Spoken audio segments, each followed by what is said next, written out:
नमस्कार, स्वागत है आप सभी का जनसत्य न्यूज पर। मैं हूं आपके साथ अनु सिंह। लगातार अलग अलग हस्तियों से हम आपको मिलवा रहे हैं और आज उत्तर प्रदेश के कैबिनेट मंत्री चेतन चौहान हमारे साथ जुड़े हैं। सबसे पहले चेतन जी, आपका बहुत बहुत स्वागत है जनसत्य न्यूज पर। जी चेतन जी, सबसे पहले अगर लॉकडाउन की ही बात करें तो जब लॉकडाउन की शुरुआत हो रही थी और आपकी एक परिचित भी कोरोना संक्रमण से पीड़ित हुई थी और वो ठीक हो गई, बहुत अच्छी बात है, तब आपने कहा था कि लॉकडाउन का लोग अच्छे से पालन करें, अनुशासन में रहें, क्योंकि इसकी वैक्सीन नहीं है, दवा नहीं है, तो जितना आप अपना ध्यान रखेंगे आप उतना ठीक होंगे। और लॉकडाउन का जितना मतलब हम समझते हैं वो ये है कि लोग घरों में रहें, जो जहां है वो वहीं पर ही रुक जाएं। लेकिन अब स्थिति में थोड़ा बदलाव हुआ है। अब हजारों मजदूर एक जगह से दूसरी जगह जा रहे हैं, अब काम धंधे खोले जा रहे हैं, लोग सड़कों पर आ रहे हैं, कर्फ्यू लॉकडाउन में तब्दील हो गया है। आपने कहा था कि लॉकडाउन ही एकमात्र इसका तरीका रहेगा बचने का, तो अब आप कैसे स्थिति को देखते हैं? अब कोरोना से निपटने की जो अभी स्थिति बनी हुई है, क्या उससे हम निपट पाएंगे? देखिए, यदि हम तुलना करते हैं दुनिया से तो मैं समझता हूँ कि हम लोगों ने लॉकडाउन का फायदा लेकर और जो लॉकडाउन लगाया था, हमने कर्फ्यू लगाया है रात को, उससे बहुत लाभ हुआ है। और क्योंकि कोरोना का कोई भी वैक्सीनेशन नहीं है और कोई भी दवाई नहीं है, तो इलाज तो एक ही है और वो है आप मास्क पहनिएगा और सोशल डिस्टेंसिंग रखिएगा। और मैं समझता हूँ कि हालांकि छूट मिल गई है, उद्योग भी शुरू हो गए हैं, कार्यालय भी शुरू हो गए हैं बहुत सारे, क्योंकि इकोनॉमिक एक्टिविटी जो है वो भी शुरू करना बहुत जरूरी है।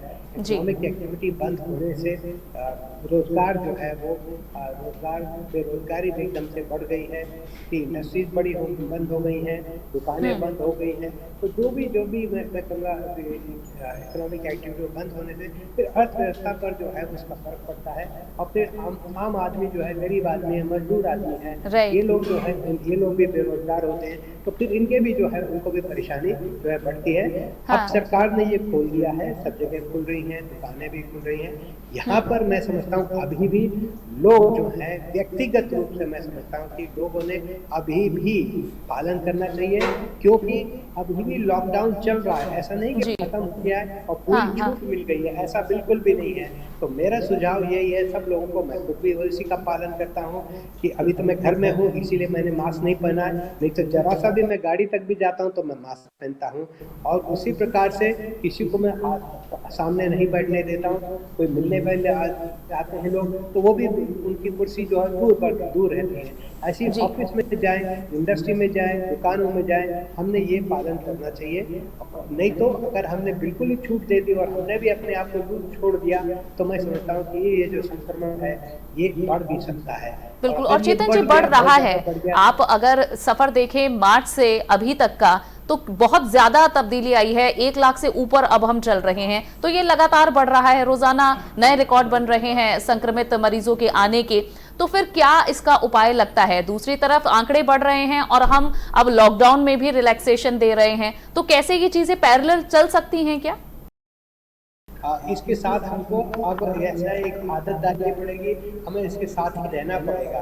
अब जब इसके साथ हमें रहना है तो फिर ये होगा कि भाई हमको सावधानी बरतनी पड़ेगी, क्योंकि इकोनॉमिक, जैसा मैंने कहा, इकोनॉमिक एक्टिविटी जो है वो भी चालू करना बहुत ही जरूरी है। नहीं तो बहुत ही ज्यादा महामारी फैलेगी, महामारी के साथ साथ बेरोजगारी फैलेगी, और जब बेरोजगारी होती है तो फिर दूसरी समस्याएं और निकल कर आ जाती हैं, चाहे वो सामाजिक समस्याएं होंगी या कानून व्यवस्था की समस्याएं होंगी। बहुत दिन तक कोई बेरोजगार रह नहीं सकता है और हमको मानना पड़ेगा कि हमारे देश में बहुत मजदूर हैं और उनको मजदूरी जो ऐसे मजदूर हैं जो रोजाना कमाते हैं और रोजाना खाना खाते हैं। तो ऐसे लोग जो हैं जिनको अगर रोजगार नहीं मिलेगा, डेली वेजेस पे उनको काम यदि नहीं मिलेगा तो फिर उसका बहुत बड़ा रिएक्शन होगा। और मैं समझता हूँ कि कोई भी सरकार नहीं चाहेगी, इसीलिए इकोनॉमिक एक्टिविटी केंद्र सरकार ने भी और राज्य सरकारों ने भी की है, क्योंकि उद्योग चलना जरूरी है। अब उद्योग चलाना है तो मेरा भी एक छोटा सा उद्योग है, और उद्योग चलाना है तो उसकी डिमांड होनी चाहिए, और डिमांड कहाँ से आएगी? आपको बाजार खोलना पड़ेगा, आपको दुकानें खोलनी पड़ेगी, ये पूरा जो है एक सर्कल होता है। और ये सर्कल शुरू करना बहुत जरूरी है। तो अब हम पहले बाजार खोलते हैं, उसके बाद उद्योग शुरू होंगे। धीरे धीरे उद्योग भी तो एकदम से उतना शुरू नहीं होगा। 100% कैपेसिटी में कोई भी काम नहीं करेगा। शुरू में 25 और 30% कैपेसिटी पे काम करेंगे, उसके बाद धीरे धीरे वो कैपेसिटी लोग जो है बढ़ते जाएंगे। ठीक, चेतन जी आप कह रहे हैं कि उद्योग धंधे अब दोबारा से खोलने पड़ेंगे, मार्केट्स खोलेंगे, तभी जब डिमांड होगी तभी सप्लाई होगी और तभी बाकी चीजें पटरी पर आ पाएंगी। अब आप जैसे जान रहे हैं कि प्रवासी मजदूर हैं, वो अपने अपने घरों के लिए निकल रहे हैं। जो मेट्रोपॉलिटन सिटीज हैं वहां से निकलकर अपने गांव की तरफ जा रहे हैं। दिल्ली से, मुंबई से, यूपी, एमपी, बिहार, सभी जगह लोग जा रहे हैं। और दूसरी तरफ उद्योग धंधे खोले जा रहे हैं। तो उद्योग किसके भरोसे चलेंगे जब मजदूर नहीं होंगे, वहां काम करने वाले लोग नहीं होंगे? तो शहरों में जब उनकी डिमांड होगी तो वो अपने गांव जा चुके हैं। तो ये कैसे बैलेंस होगा? गांव में वो काम कहां करेंगे, कहां पर करेंगे? अगर उन्हें अपने क्षेत्रों में काम मिलता तो वो शहरों की तरफ ना जाते। तो अब चीजें थोड़ी सी ऐसा लग रहा है कि चीजें आउट ऑफ कंट्रोल किया जा रही हैं, क्योंकि आप उद्योग धंधे शुरू करेंगे तो किसके सहारे करेंगे, किसके जिम्मे पर करेंगे, कैसे इसे संभाला जाएगा?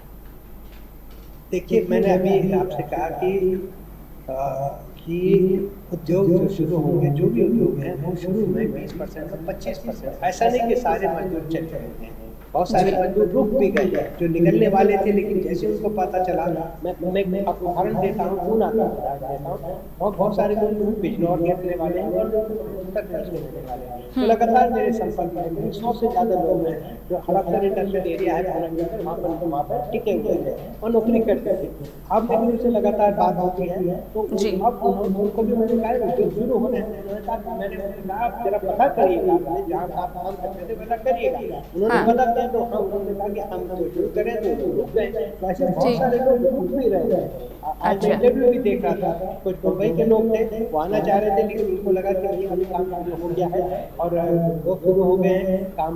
क्या मजदूरी में जो मजदूरी काम करते हैं वो काम शुरू हो गए। जैसे सफाई के बाद देख रहा था टीवी के ऊपर, सफाई काम करते हैं, सफाई कर्मचारी वो भी रुक गए हैं। वहाँ पर जो है वो बाहर आने लगे, सफाई नाले हैं वो साफ हो रहे हैं, नालियाँ साफ हो रही हैं। तो ऐसे बहुत सारे मजदूर हैं वो रुकते भी जा रहे हैं। जैसे जैसे मेरा कि औद्योगिक गतिविधियाँ शुरू हो गई हैं, बहुत सारे लोग जो आ गए हैं वो वापस जाना चाहेंगे। और कोशिश तो खासकर उत्तर प्रदेश में तो हमारे तो यही चल रही है कि यहाँ पर जो लोग आए हैं इनका पूरा उपयोग करें, क्योंकि ये इनमें से बहुत सारे लोग टेक्निकल लोग हैं। और जैसे माननीय मुख्यमंत्री जी ने यहाँ कहा कि हमें 90 लाख लोगों को। चेतन जी आप कह रहे हैं कि इस सभी को उद्योग धंधे उन्हीं के ही क्षेत्रों में, उन्हीं के गांव में, इलाकों में देने की कोशिश की जाएगी, लेकिन उससे पहले मैं किस तरह से टेस्टिंग चल रही है? जो मजदूर बाहर से आ रहे हैं उत्तर प्रदेश में, कैसे उनकी स्क्रीनिंग की जा रही है? उनका क्वारंटीन सेंटर कैसे और कहां पर मैनेज किया जा रहा है? इसके बारे में भी थोड़ी जानकारी दीजिए। देखिए, जैसे शासन ने ये तय किया है कि जो भी प्रवासी मजदूर आ रहे हैं उनको बॉर्डर पर ही रोका जा रहा है। और बॉर्डर से आगे यदि वो आगे निकल कर आ जाते हैं तो जिले से एक दूसरे का जो बॉर्डर है वहाँ पर भी उनको रोका जा रहा है। वहाँ पर क्वारंटीन सेंटर पे सबको जो है क्वारंटीन सेंटर में भी जाया जा रहा है, उनका मेडिकल एग्जामिनेशन हो रहा है, टेस्ट किया जा रहा है, नॉर्मल है, कोई उनको परेशानी तो नहीं है। और ये जो क्वारंटीन सेंटर है वहाँ पर फिर बसों की व्यवस्था कर दी जाती है। बसों से जहाँ उनको जाना है, जो उनका घर है, उनके घर में पहुँचाया जा रहा है। और जब वो घर पर भी जाते हैं तो या शुरू में उनका वहाँ पर भी टेस्ट होता है, थर्मल स्कैनर है, टेस्ट वगैरह होता है और डॉक्टर्स की टीम होती है, वो टेस्ट करता है। उनमें जो ठीक ठाक लगते हैं उनको होम क्वारंटीन घरों में भेज दिया जाता है। लेकिन जब वहाँ पर लगता है, जिन में लगता है मेडिकल टीम को कि बीमार है, तो उनको जो है अलग क्वारंटीन सेंटर बनाया गया है, और बाकी है और वहाँ पर उनको सबको रख दिया जाता है, मेडिकल एग्जामिनेशन होता है और 14 दिन में ठीक हो जाते हैं तो घर में भेज दिया जाता है। लेकिन ठीक ठाक होते हैं उनको 2-3 दिन ही रुकने के बाद उनको घरों में भेज दिया जाता है। होम क्वारंटाइन घरों में नहीं रहते, वहाँ पर भी उनकी देखभाल होती है। लेकिन लोग आगे तो वहाँ पर भी जो है जो एक समिति होती है गाँव के अंदर, संस्कृति निगरानी समिति बनाई गई है, वो निगरानी समिति उनको देखती रहती है और वहाँ पर कोई यदि बीमार हो जाता है तो ठीक। चेतन जी आपके ऊपर, आपके पास भी कई विभागों की जिम्मेदारी है, जैसे कि आप सैनिक कल्याण, होमगार्ड, प्रांतीय रक्षक दल, नागरिक सुरक्षा विभाग, इन विभागों का जिम्मा आपके ऊपर है। कैसे इनके तहत काम किया जा रहा है, इन विभागों के द्वारा आप कैसे और क्या क्या काम कर रहे हैं इस वक्त अपने प्रदेश में? देखिए, इत्तेफाक ऐसा है, सौभाग्य से कि जो 4 विभाग हैं मेरे पास, वो चारों विभाग इस कोरोना वायरस में बहुत जी जान से ड्यूटियां कर रहे हैं। होमगार्डों की ड्यूटी लगभग हमारे पास रोल के ऊपर लगभग 90,000 है, इसमें से लगभग 87,000 के आसपास होमगार्ड ड्यूटियां कर रहे हैं। और वो ड्यूटियां जो कर रहे हैं वो बैरियर में भी रुक जाते हैं, हम लोग थानों में भी उनकी ड्यूटियां लग रही हैं, और उसके बाद कई जगह खाना भी बांट रहे हैं, मास्क बांट रहे हैं, और जिला प्रशासन जहाँ उनकी ड्यूटी लगा रहा है वहाँ पर वो लोग वहाँ पर जा रहे हैं, काम कर रहे हैं। और कई बार जो है रातों को ड्यूटी करते हैं, जो ऐसे हमारे संस्थाएं हैं जो जैसे बिजली घर है या कंप्यूटर है, वहाँ पर भी उनकी ड्यूटी लगाई जा रही है। 3,000 का जो रिपोर्ट आई है बसों में कल रिपोर्ट आई है, 3,600 हमारे जो बसें आई है एक जिले से दूसरे जगह पर जा रही है, या फिर हमारे बॉर्डर है वहाँ से बसे जा रही है।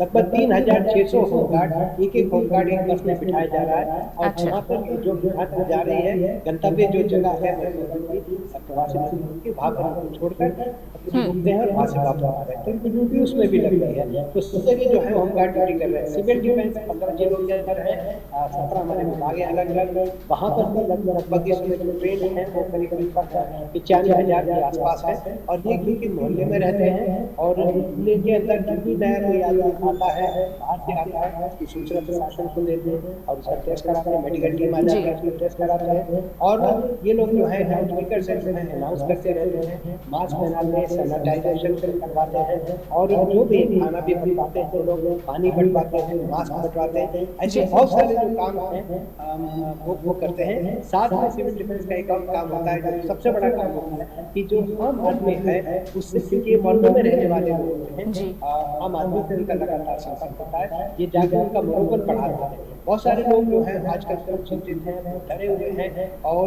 बहुत जो है एक प्रकार से साइकियाट्रिक ट्रीटमेंट की आवश्यकता होती है, साइकोलॉजिकल ट्रीटमेंट की आवश्यकता होती है। तो ये लोग जाते हैं, उनका मनोबल बढ़ाते हैं, उनको बताते हैं आप यहाँ रहना है, घर में रहना है, लॉकडाउन है, घर में रहेंगे आपको निकलना नहीं है, 4 आदमी इकट्ठे नहीं होने देंगे। इसी प्रकार से लगातार हम लोग इन लोगों को बताते रहते हैं। इसी तरीके से पीआरडी जमाने में वो लोग भी इसमें ड्यूटी में काम कर रहे हैं। हमारे सैनिक विभाग है लगभग 4,40,000 है, 40,000 विधवा है, और 4 लाख हमारे पूर्व सैनिक हैं। ये भी जो हमारा सैनिक कल्याण अधिकारी है, जिला सैनिक कल्याण अधिकारी है, वो जिलाधिकारी जनपद में रहते हैं, और जो ड्यूटी वो देते हैं तो बहुत जगह ये लोग भोजन की व्यवस्था करते हैं, क्या नाम है, खाना बांटते हैं, और ड्राई राशन भी बांटते हैं, खाना भी बांटते हैं, या जिला प्रधान को जांच में ड्यूटी लगाते हैं वो करते हैं। ये सिविल डिफेंस और होमगार्ड के लिए तो मैं कहना चाहूँगा, अभी एक होमगार्ड ड्यूटी में जा रहा था बैरियर पे गोरखपुर में, उसका ध्यान एक्सीडेंट में उसका ध्यान नहीं दिया। हम लोगों ने उनका जो है बीमा कराया हुआ है, 5 लाख रुपए का बीमा है उनका, तो उससे पैसा भी उनको मिल जाएगा। तो ये व्यवस्था में किए, लेकिन ये बहुत जोखिम ले रहे हैं। जिस प्रकार से पुलिस और दूसरे अधिकारी रिस्क ले रहे हैं, उसी प्रकार से जो होमगार्ड के डिपार्टमेंट के जो लोग हैं ये लोग भी बहुत रिस्क ले रहे हैं, क्योंकि ये भी संक्रमित हो सकते हैं। लेकिन ये लोग जो है बिल्कुल, क्योंकि नेशनल ड्यूटी है, एक महामारी है, और देश के लिए आपको ड्यूटी करनी है। ठीक, चेतन जी, अब अगर मैं राजनीति या फिर देश में अपने राज्य में किस तरह से आप बागडोर संभाल रहे हैं उससे आगे बढ़ूं, आप क्रिकेटर रहे हैं, खिलाड़ी हैं, आप एक खिलाड़ी रहे हैं, किस तरह से इस वक्त आप खेल के अगर खेल को मद्देनजर रखकर देखा जाए तो लॉकडाउन के दौरान कुछ कदम भी उठाए गए हैं, जैसे कि स्टेडियम खोले गए हैं, आईपीएल मैचेस भी अब कराने की तैयारी की जा रही है, तो इन्हें कैसे देखते हैं? इस समय खिलाड़ी अब प्रैक्टिस कर पाएंगे, तो ये एक अच्छा कदम उठाया गया है। बिल्कुल बिल्कुल, देखिए बहुत सारे जो हमारे खिलाड़ी हैं उसमें इंडोर गेम भी होते हैं, आउटडोर गेम भी होते हैं, कुछ टीम गेम्स होते हैं, कुछ कॉन्टैक्ट वाले गेम होते हैं, फिजिकल कॉन्टैक्ट वाले गेम होते हैं। स्टेडियम खोल दिए गए, लेकिन जो फिजिकल कॉन्टैक्ट वाले गेम है और जो मिलकर गेम खेले जाते हैं वो गेम जो है शायद अलाउ नहीं किए गए हैं। लेकिन जैसे बैडमिंटन है, टेनिस है, ये गेम जो है अलाउ कर दिए गए हैं। पैदल चलने वाले लोग हैं, दौड़ने वाले लोग हैं, या अकेले दौड़ते हैं, ये समूह में नहीं चलते हैं। तो इसलिए और इनका फिजिकल कांटेक्ट नहीं होता, बॉडी टू बॉडी कांटेक्ट जहाँ पर होता है देखिए वो संक्रमित का चांस होता है। हाँ, तो हाँ। ऐसे गेम है जैसे क्रिकेट का गेम है या फुटबॉल है या हॉकी है, ऐसे जो गेम है या कबड्डी है इसमें कांटेक्ट होता है, बॉडी टू बॉडी कांटेक्ट होता है, ऐसे गेमों को परमिशन नहीं दी। लेकिन बाकी जो भी है मैं समझता हूँ कि बहुत अच्छा कदम उठाया है केंद्र सरकार ने, और राज्य सरकार भी इसको जो है वो उसका अनुपालन कर रहे हैं। जो खिलाड़ी लोग हैं या खिलाड़ी लोग नहीं, जो आम व्यक्ति है आज जो है वो अपनी फिटनेस पे ध्यान देने लगा है। और बिल्कुल। क्योंकि कोरोना के अंदर भी जो है आपको मजबूत होना है, आपको हाँ। स्वस्थ रहना है जी, आपकी और यदि immunity आप strong स्वस्थ होनी रहते है। हैं, आपके पास रेजिस्टेंस पावर होती है, आप सामना भी कर सकते हैं। जो बीमार होते हैं वो जो है वो संक्रमित बहुत जल्दी हो जाते हैं, लेकिन जो फिट हैं तो वो लोग जल्दी से फिट नहीं होते हैं, बहुत जल्दी से संक्रमित नहीं होते। इसलिए घर में जो लोग रह रहे हैं, मैं कहूँगा चाहे हमारी बहनें हैं, हमारी माता है, हमारे भाई हैं, इन सबों ने कम से कम योगा चालू करना चाहिए अपने स्थान पर, जिसको बोलते हैं हम लोग ऑन द स्पॉट रनिंग।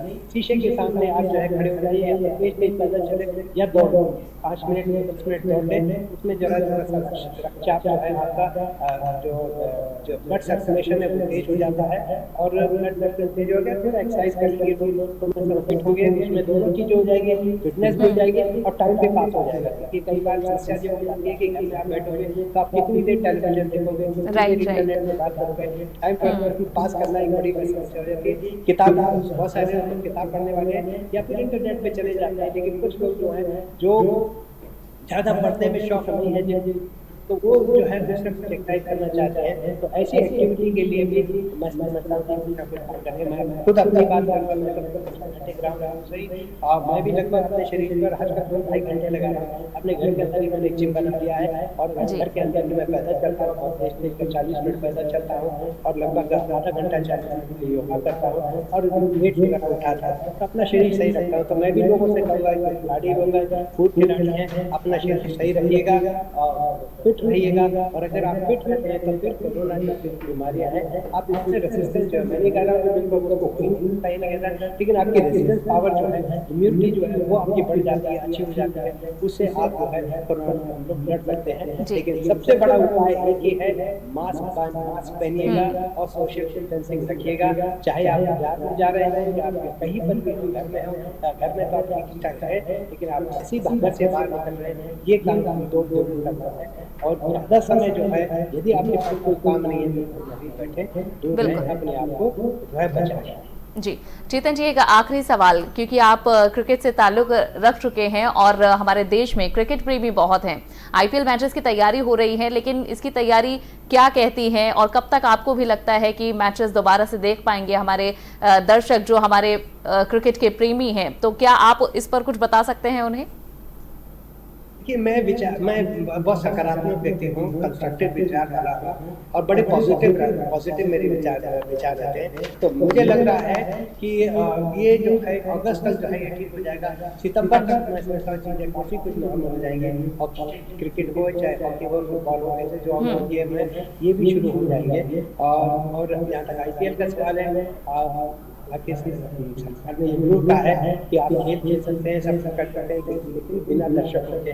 तो मुझे पूरा विश्वास है कि सितंबर तक ठीक हो जाएगा और बोर्ड भी ये चाह रहा है कि आईपीएल अगर हो जाता है तो 20 सितंबर से फिर अक्टूबर ये एक जो है वो इसमें गैप लेकर जो है एक देश पर विचार कर सकते हैं। लेकिन सबसे पहला यही कि चीज़ें होनी चाहिए और बहुत से जल्दी हम लोगों ने जो है कोरोना पे कंट्रोल करना चाहिए। एक बात आपने कही थी कि केसेस बहुत बढ़ते जा रहे हैं, देखिए केसेस इसलिए और बढ़ रहे हैं कि ये नहीं कि कोरोना बढ़ रहा है, केसेस इसलिए बढ़ रहे हैं क्योंकि पहले जो टेस्टिंग थी वो बहुत कम हो रही थी, लेकिन अब टेस्टिंग बहुत अधिक होने लग गई है और इसीलिए जो भी पॉजिटिव केस है वो सामने आ रहे हैं और ये बहुत अच्छी बात है। मैं हमेशा कहता हूँ बिल्कुल यही एकमात्र इसका हल है, जल्दी बाहर निकल कर आते हैं वो बहुत अच्छा होता है, बजाय इसके कि जो पॉजिटिव केस हैं कोरोना के पॉजिटिव केस है, यदि वो घरों में रह जाते हैं या मोहल्लों में रह जाते हैं, गाँव में रह जाते हैं, तो वो दूसरों को संक्रमित कर सकते हैं, जो कि मैं समझता हूँ समाज के लिए बहुत बड़ा खतरा है। तो इसीलिए जितने जल्दी हम इनको आइडेंटिफाई कर लेंगे, जितने पॉजिटिव केसेस हैं वो जल्दी बाहर आ जाएंगे और उनका ट्रीटमेंट हो जाएगा, मैं समझता हूँ देश के लिए और समाज के लिए बहुत अच्छा होगा।